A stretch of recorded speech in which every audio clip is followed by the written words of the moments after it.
నిజమే. వైసీపీ ప్రభుత్వం అన్నప్పుడు ప్రభుత్వం ఎట్లా జగన్మోహన్ రెడ్డి ఉన్నప్పుడు ఎట్లా చేశాడు, రాజశేఖర్ ఎలా చేశాడు, జగన్ ఎలా చేశాడు, బ్రహ్మాండం చేశాడు. ఏం అడగమ్మా ఈరోజు ఎట్లుందంటే ఇసుకలో అంటే జగనే. మరి ఈరోజు వైఎస్ఆర్ కాంగ్రెస్ పార్టీ రాష్ట్రంలో మహిళలపైన ఆడబిడ్డలపైన అగత్యాలు జరుగుతున్నాయి, కూటమి ప్రభుత్వం వచ్చిన తర్వాత రక్షణ లేకుండా పోతుందని అంబేద్కర్ ట్యాక్సీ వద్ద నిరసన కార్యక్రమాలు చేస్తున్నారు. ఇలా వైసీపీ చేయడం కరెక్టేనంటారా? గురిగింద కింద సామెత ఉంటుంది చూసారా, ఆ సామెత తెలుసుకుంటే మంచిది. 4 పార్టీలు కలిసి కూటమి ఆ కూటమి ప్రభుత్వం అన్నారు, అది కూడా నలుగురు కలిసినా కూడా అన్నిటికీ కడివే. వాళ్ళ ప్రభుత్వంలో కూడా జరిగినాయిగా, వాడు ఇలాగానే కాదు, ప్రతి ప్రభుత్వంలో ఉంటాయి అవి. అదైతే నాకు ఐడియా లేదు, బస్ దాని గురించి అయితే నాకు ఐడియా లేదు. ఈరోజు వైఎస్ఆర్ కాంగ్రెస్ పార్టీ మహిళల విభాగం పిలుపునిచ్చారు. రాష్ట్రంలో ఆడపిల్లలపైన అగత్యాలు దాడులు జరుగుతున్నాయి కూటమి ప్రభుత్వం వచ్చిన తర్వాత అని చెప్పి నిజమేనంటారా? నిజమే.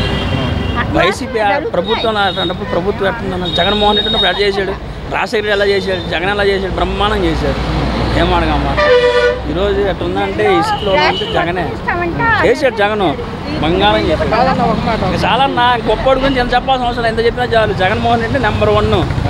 మళ్ళీ వస్తా అని చెప్తున్నాడు, వస్తాడన్నా ఏడవపోతాడన్నా, వస్తాడు, బంగారం చేస్తాడు, నెంబర్ 1 చేస్తాడు. ఎలా అనుకుంటున్నారు? 11 సీట్లకే పడిపోయింది కదా.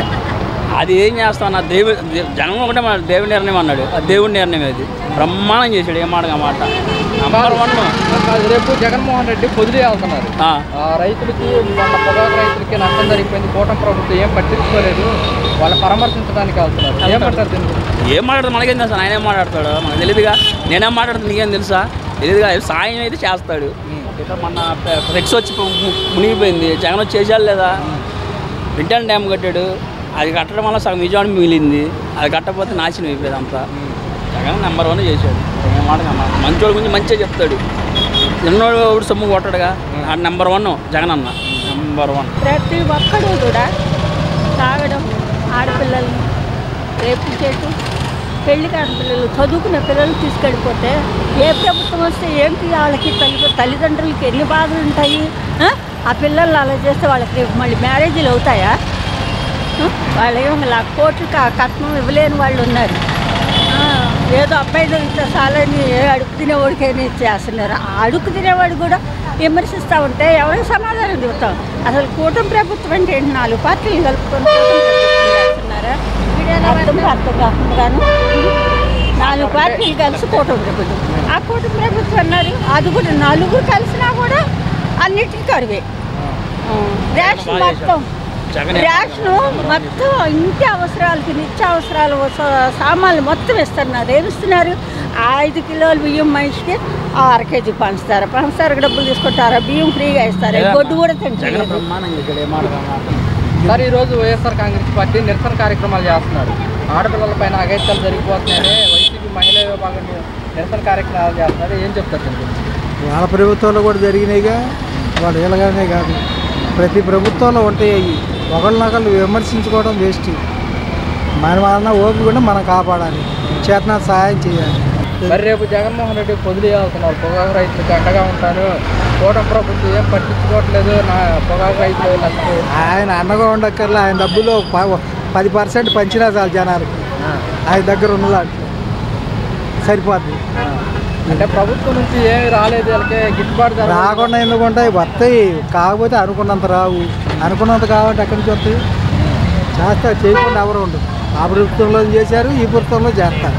మరి ఈరోజు వైఎస్ఆర్ కాంగ్రెస్ పార్టీ రాష్ట్రంలో మహిళలపైన ఆడబిడ్డలపైన అగత్యాలు జరుగుతున్నాయి, కూటమి ప్రభుత్వం వచ్చిన తర్వాత రక్షణ లేకుండా పోతుందని అంబేద్కర్ ట్యాక్సీ వద్ద నిరసన కార్యక్రమాలు చేస్తున్నారు. ఇలా వైసీపీ చేయడం కరెక్టేనంటారా? గురిగింద కింద సామెత ఉంటుంది చూసారా, ఆ సామెత తెలుసుకుంటే మంచిది. మొన్న వెన్నుపోటు దినోత్సవంగా ప్రకటించే నిరసన కార్యక్రమం అవన్నీ వేస్ట్ అయింది. జగనన్న ప్రభుత్వంలో అసలు పరిపాలన మీద దృష్టి పెట్టాల, పోలీసు వ్యవస్థలంతా ఉపయోగించుకొని పరిపాలన చేశారు ఎక్కడికక్కడ. అది ఆడబిడ్డల పైన రక్షణ లేకుండా పోతుంది, ఎలా అంటారు పోతుంది అని చెప్పేసి వైసీపీ అంటున్నమాట. అది జనాభా చూస్తానే ఉన్నారుగా ఎవరి ప్రభుత్వంలో. ఇప్పుడు నిన్న కాకుండా మొన్న మన భువనేశ్వరమ్మ గారిని తిట్టారు, నిన్నేమో రాజధాని ఆడవాళ్ళని కించపరిచే విధంగా వేసేలని మాటలతో కొల్లబొడిచారు. వాళ్ళ మనోభావాలు ఎంత దెబ్బతింటే వాళ్ళ భర్తలు ఎంత బాధపడుతుంటారు, అన్నదమ్ములు కానీ ఆడపడుచులు అన్నపడుచులు కానీ పిల్లలు ఎంత బాధపడుతుంటారు. అలాగ అనవచ్చా చెప్పండి? అంటే రాష్ట్రంలో ఎక్కడ చూసినా దాడులు జరుగుతున్నాయి, అక్రమ కేసులు పెట్టేసి జైలుకి పంపిస్తున్నారు. అక్రమ కేసులు అంటే వాళ్ళ పరిపాలనలో లేవా? అక్కడ ఆ పరిపాలనలో కూడా ఉన్నాయిగా. అక్రమ కేసులు పెడితే చట్టపరంగా చర్యలు తీసుకోవచ్చు, తప్పు లేదు. చట్టపరంగా చర్యలు తీసుకోవచ్చు అండి, దాంట్లో ఇదేముంది. మరి రేపు జగన్ పొదిలి వెళ్తున్నారు, పొగాకు రైతులకు అండగా ఉంటాను, ఇప్పుడు వరకు కూటమి ప్రభుత్వం వాళ్ళని ఆదుకోలేదని చెప్పేసి. ప్రతిపక్షంలో ఉన్నప్పుడు రైతు పక్షాన్ని నిలబడి పోరాటం చేస్తే మంచిదేనండి. ఏమైనా అక్రమాలు చేస్తే ఎవరైనా కానీ ప్రతిపక్షంలో ఉన్నప్పుడు చెయ్యాలి. ఆయన అసలు అసెంబ్లీకి వెళ్ళి ప్రజల తరపున మాట్లాడే విధానమే చేయట్లేదు కదా. అంటే మాకు అసెంబ్లీకి వెళ్ళే స్థానం కల్పించట్లేదు. ప్రజలు కల్పించాలి, అది ప్రతిపక్ష హోదా ప్రజలు కల్పించాలండి. అంటే ఏ రాజ్యాంగంలో ఉంది ఇన్ని సీట్లు వస్తేనే వెళ్ళాలని చెప్పి? ఇప్పుడు 23 సీట్లు వస్తేనే తెలుగుదేశం గవర్నమెంట్లో మీకు ప్రతిపక్ష హోదా కూడా ఉండదని అప్పుడు మాట్లాడారు కదా. మాట్లాడారా లేదా? మరి ఇప్పుడు ఎలా అడుగుతారు ప్రతిపక్ష హోదా? అంటే ఒకవేళ మేము వెళ్ళాం సరే మాకు సమయం మైకులు కట్ చేస్తారు. ఎందుకు కట్ చేస్తారు? వెళ్ళి చూడాలిగా, ముందు వెళ్ళి చూసి అది ప్రజలకు తెలియాలిగా. మా మైకులు కట్ చేస్తున్నారా బాబు, ఇదిరా మేము వెళ్తున్నా కానీ మాకు మైకులు ఇవ్వట్లేదు అని ప్రజలకు తెలియపరచాలిగా. ఆయన తెలియపరుస్తున్నారా? అసెంబ్లీకే వెళ్ళట్లేదు. ఇప్పుడు ప్రజలు గెలిపించారు, ప్రజల సమస్యల మీద పోరాడతారనే కదా 11 సీట్లు ఇచ్చినా కానీ వెళ్ళి మాట్లాడాలిగా. అది ఆయన చేస్తున్నారా? చేయట్లా. చేసి ప్రజల పక్షాన్ని నిలబడి పోరాడాలి. అప్పుడు ప్రజలు కూడా నెక్స్ట్ ఎలక్షన్లకి మన పక్షాన్ని నిలబడ్డారా అని ఏమన్నా మార్పు వస్తే వస్తుంది. మేము అసెంబ్లీకి వెళ్ళక్కర్లేదు, బయట నుంచి పోరాడతాము అని చెప్పేసి కూడా అసెంబ్లీకి వెళ్ళకుండా బయట నుంచి పోరాడితే ఎలా తెలుస్తుందండి? సార్, ఈరోజు వైఎస్ఆర్ కాంగ్రెస్ పార్టీ మహిళా విభాగం పిలుపునిచ్చింది. కూటమి ప్రభుత్వం ఏర్పడిన తర్వాత మహిళలపైన ఆడపిల్లలపైన అగత్యాలు జరుగుతున్నాయండి. అవగాహన లేదండి, కాకపోతే ఆడపిల్లల మీద అగత్యాలు జరుగుతున్నాయండి. రోజు టీవీలో చూస్తున్నాం కదా. పాపం చాలామంది ఆడపిల్లలు చాలా ఇబ్బంది పడుతున్నారు. వారికి నిరసన కార్యక్రమం తెలియజేస్తూ అంబేద్కర్ బొమ్మల వద్ద నిరసన పత్రాలు అందించి నిరసన కార్యక్రమాలు చేస్తున్నాం. దాని ఐడియా లేదు.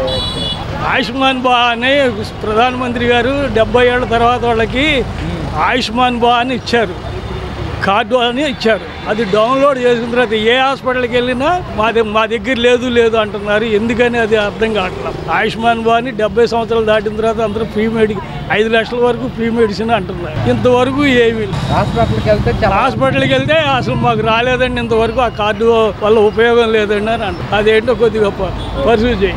రాష్ట్రంలో ఆడపిల్లలకి అన్యాయం జరుగుతుంది, పట్టించుకోవట్లేదు అని చెప్పేసి కూడా వైసీపీ మహిళల విభాగం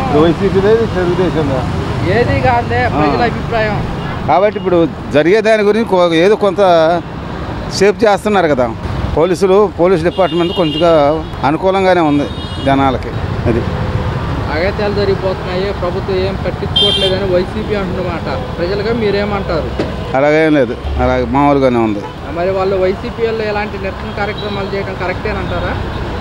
కరెక్ట్ కాదంటాను. గత ప్రభుత్వం అంటే అది ప్రవేశపెట్టినవన్నీ ఈ ప్రభుత్వం కూడా చేస్తుంది కదా, సేమ్గానే చేస్తుంది. కాబట్టి ఆ ప్రభుత్వం ఈ ప్రభుత్వానికి అంత తేడా అంత ఏం లేదు.